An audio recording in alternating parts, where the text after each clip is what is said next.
Bismillahirrahmanirrahim. Assalamualaikum warahmatullahi wabarakatuh.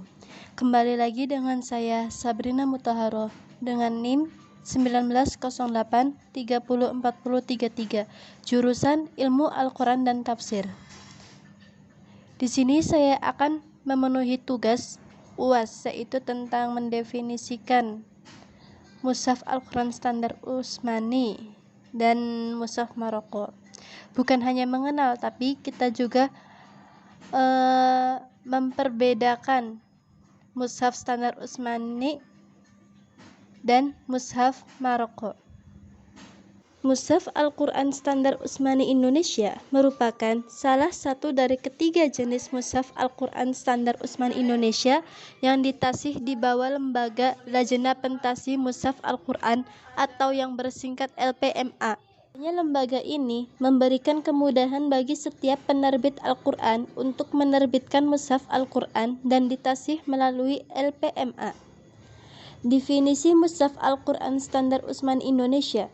Secara etimologi, istilah Mushaf Al-Quran Standar Utsmani dapat dipahami dari kata standar dalam KBBI, berarti patokan atau standar baku. Secara garis besar, Mushaf Al-Quran Standar Utsmani Indonesia ini meminjam istilah yang digunakan oleh Zainal Arifin Madkur. Selanjutnya, istilah ini disebut MASU Indonesia, adalah mushaf resmi atau standar yang beredar dan berlaku di Indonesia. Secara terminologi, Mushaf Al-Quran Standar Utsmani Indonesia didefinisikan sebagai mushaf Al-Quran yang dibakukan, cara penulisannya, tanda baca atau harokatnya, dan tanda wakofnya sesuai dengan hasil yang disepakati dalam musyawarah kerja atau yang disebut dengan muker ulama ahli Al-Quran yang berlangsung sampai 9 kali semenjak tahun 1974 sampai 1983 dan dijadikan pedoman bagi Al-Quran yang diterbitkan di Indonesia. Mushaf Al-Quran Standar Utsmani Indonesia merupakan Al-Quran standar 30 juz, sebagaimana Al-Quran yang digunakan atau dibaca oleh umat Islam. Dalam sejarah penerbitan Al-Quran, khususnya di Indonesia, mushaf ini memiliki ranting tertinggi dalam cetak ulang dibanding dengan dua varian mushaf standar lainnya.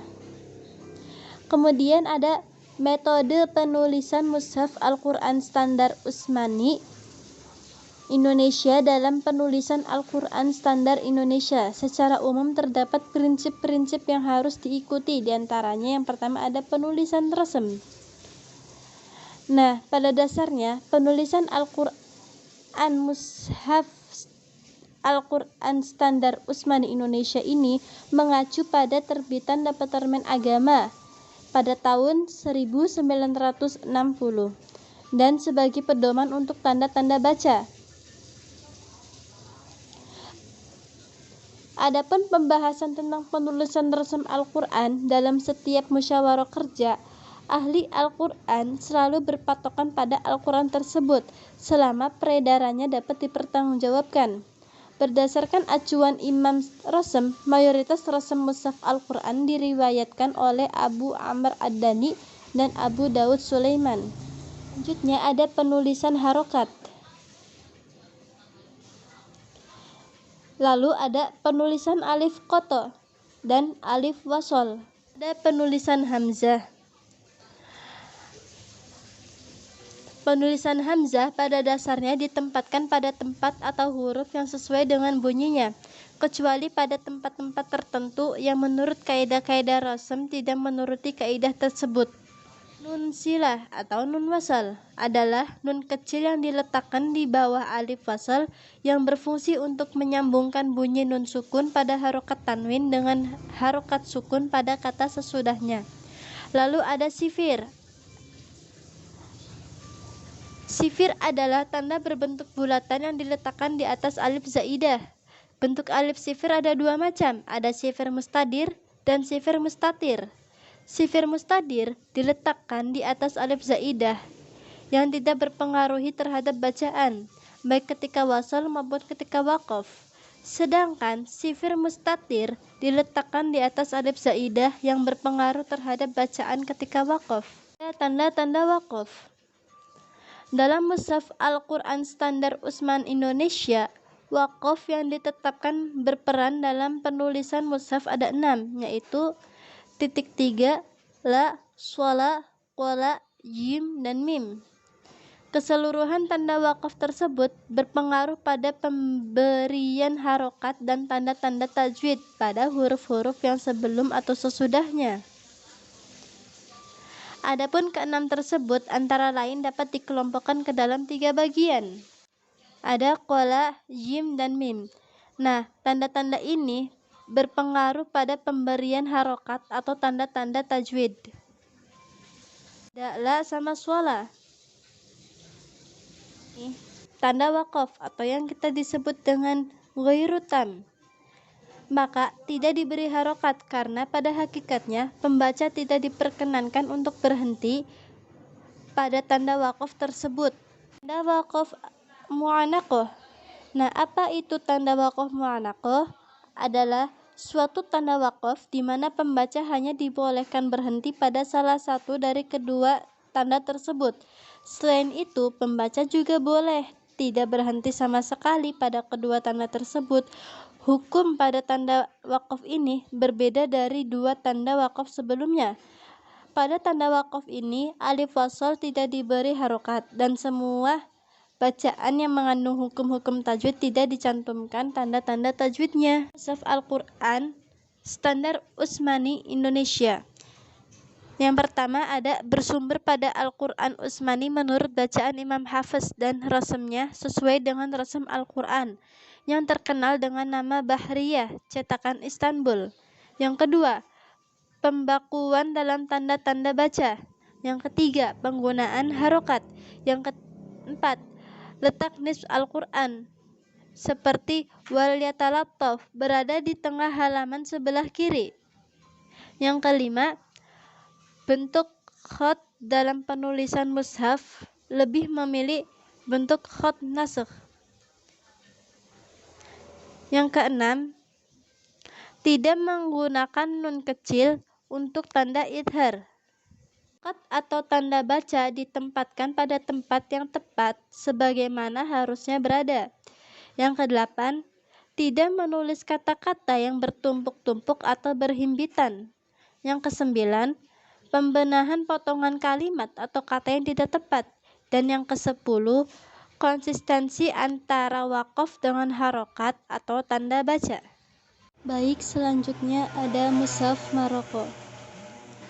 Maroko adalah negara monarki di Afrika Utara yang mana memiliki garis pantai yang sangat panjang di Samudra Atlantik. Secara geografis, memiliki wilayah yang sebagian besar terdiri dari gurun dan pegunungan yang terjal, yang merupakan salah satu dari hanya 3 negara, dengan Spanyol dan Prancis, yang memiliki garis pantai di Samudra Atlantik dan juga di Laut Mediterania. Mushaf Maroko, kadang juga disebut dengan Mushaf Al-Maghribi, adalah mushaf yang berkembang di kawasan Afrika Utara, yaitu Mesir, Libya, Tunisia, Aljazair, Mauritania, dan Maroko. Mushaf ini memiliki karakter yang berbeda dalam aspek teknik penulisan, yaitu khat, dengan mushaf-mushaf Masraqiyah yang pada umumnya berkembang di timur Jazirah Arab, termasuk Indonesia. Maroko ini memiliki ciri khas yang sangat mencolok dibandingkan dengan mushaf-mushaf Masraqiyah. Walaupun mushaf ini secara urutan tidak ada perbedaan dengan mushaf-mushaf Al-Quran yang lain, namun dalam teknik penulisan rasam dan tanda baca sangat mencolok perbedaannya. Para sejarawan barat biasanya menyebut khat Kufi, gaya Maghrib, dengan sebutan Western Kufi, yaitu Kufi Barat. Al-Quran Maroko ini bukanlah Al-Quran pojok. Artinya, setiap ayat yang terpotong ke halaman lain tidak menentukan pojok awal kanan atas sebagai awal ayat, dan pojok akhir kiri bawah sebagai akhir ayat. Bagi orang Indonesia, bentuk huruf yang digunakan pada mushaf Maroko ini cukup membuat kesulitan membaca karena bentuknya yang unik dan ada beberapa huruf yang sangat berbeda dengan mushaf Indonesia. Mungkin cukup sekian dari saya. Apabila ada kata-kata yang tidak tepat ataupun kurang jelas, mohon maaf sebesar-besarnya. Wallahu muwafiq ila aqwamit thoriq. Wassalamualaikum warahmatullahi wabarakatuh.